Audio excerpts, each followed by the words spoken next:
Question देखिए, question number 2 का 3 number, इसका भी हमें बहुलक ज्ञात करना है। ठीक है, इसके लिए भी मैं फिर से चार्ट इसको सीधा करके बनाने में पता है क्या आसानी से दिखता है, समझ में भी आता है, इससे भी समझ में आएगा, लेकिन उससे ये सरल और सिंपल दिखता है, इसलिए मैं ऐसे कर लेता हूँ। कर कुछ नहीं रहा हूं, मैं वही नोट कर दे रहा हूं, बारंबारता। बारंबारता हो गया। क्या क्या दिया गया है वर्ग? 0 से 10, 10 से 20, 20 से 30, 30 से 40, 40 से 50, 50 से 60, 60 से 70 और आपका 70 से 80। और इनकी बारंबारताएं दी गई है 25, 15, 20, 20 के बाद आपका कितना है, फिर 15, फिर है 20, फिर है 30, फिर है 65 और फिर है 50। चलिए तो लिखेंगे कि वर्ग 60 से 70 की बारंबारता सर्वाधिक है,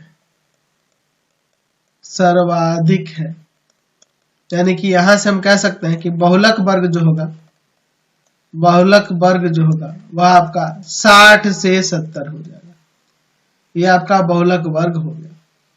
ठीक है, अब L का मान बहुलक वर्ग की निम्न सीमा। F1 क्या होता है? बहुलक वर्ग की बारंबारता। F0 क्या होता है? बहुलक वर्ग के ठीक ऊपर वाले वर्ग की बारंबारता यानी 30। बहुलक वर्ग के ठीक नीचे वाले वर्ग की बारंबारता F2 हो जाएगा 50 और H का मान हो जाएगा 10 वर्ग लंबाई या वर्ग ऊंचाई। तो बहुलक बराबर में फॉर्मूला आप लगा दो,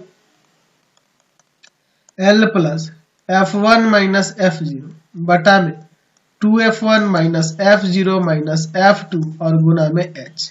चलिए L का मान कितना है?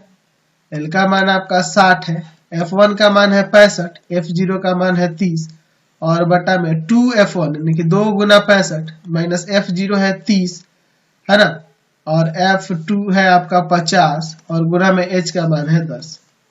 चलिए 60 प्लस में ऊपर यहाँ घटाएंगे तो 35 हो जाएगा, नीचे देखिए ये 80 होगा और ये दोनों मिलके 130 हो जाएगा। तो 130 है, 130 में से 80 घटाएंगे तो 50 और गुना में 10, ये 0 0 कट गया, 5 से इसको काटेंगे 7 बार में, तो 60 और 7 67 हो जाएगा। 67 आपका बहुलक निकल के आ गया। फिर अगला